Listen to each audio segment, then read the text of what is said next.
deixar claro desde o princípio, que é a partir da nossa situação histórica, isto é, de dentro de uma realidade complexa e contraditória, a qual nós vivemos, sem que possamos dela nos apropriar completamente, porque estamos como que mergulhados numa experiência marcados pela perplexidade, né? Estamos diante de um ritmo que parece nos superar.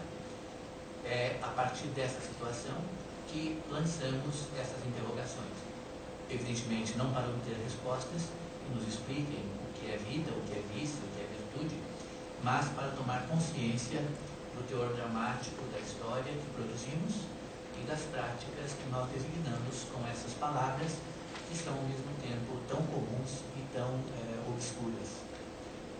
Certamente, o impacto das grandes mutações que analisamos no ciclo de conferências, no último ciclo de conferências que fizemos aqui, está entre as causas da nossa desorientação, porque nos rouba as expectativas de segurança, de clareza, quanto aquelas linhas de força fundamentais que definiriam a nossa contemporaneidade.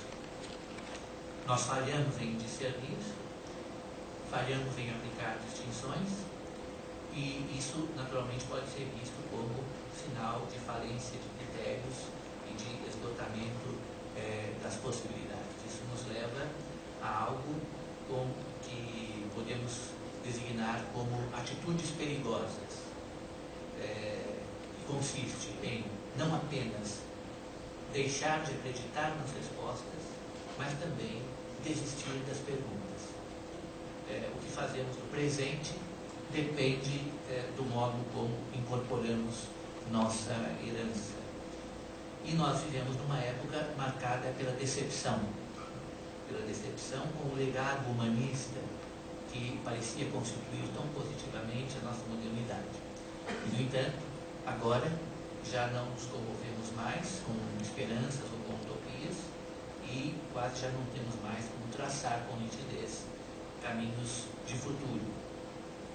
Com tudo isso, nos habituamos então a pisar num solo instável e sem a perspectiva de chegar à terra firme, porque sabemos que os nossos instrumentos de articular a realidade são fracos e insuficientes.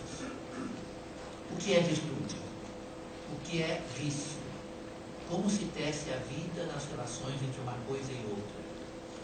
Quando nós olhamos o que se passa ao nosso redor, nós vemos que se transita de uma conduta a outra, não com aquela desenvoltura cética do relativista, mas com gestos cegos, mais apropriados a quem caminha no escuro, tendo que se adaptar à indistinção, à indiferenciação, enfim, a um percurso sem referências.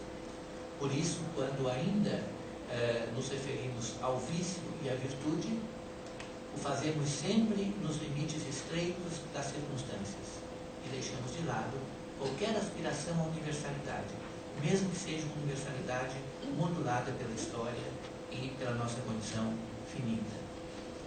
Há um sentimento difuso, mas muito persistente, de que as ideias tradicionais acerca de virtudes e vícios já não correspondem à nossa experiência de vida, na qual fronteiras que já foram bastante nítidas e definidas, agora se apresentam muito confusas.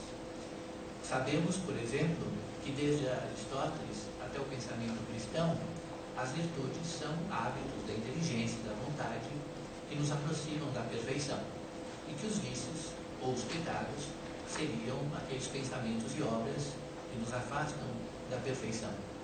Mas, evidentemente, não mantemos mais com esses significados humanos e teológicos a familiaridade espontânea que mantinha, por exemplo, o homem medieval, assim como também não somos tomados pelo temor e pelo tremor diante de uma oposição irredutível entre vício e virtude, que poderia nos levar à salvação ou à perda eternas.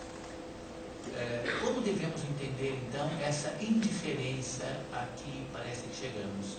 Devemos entendê-la como o progresso das luzes ou como um obscurecimento do perfil ético da realidade humana? esse ciclo desejaria contribuir para que, nesse domínio das coisas humanas, o naufrágio das certezas dogmáticas não levasse consigo a disposição de persistir na decifração das contingências da vida, suportando as ambiguidades da condição humana. O sofrimento histórico nos fez aprender que não devemos apontar vícios e virtudes com o dedo inquisitorial. Mas também esse mesmo sofrimento nos indicou que não podemos abdicar da capacidade de julgar, porque só podemos vislumbrar um outro mundo, aquele que eventualmente desejamos, se o olharmos com olhos que irradiem aquela coragem que, embora frágil, ainda talvez nos tenha restado.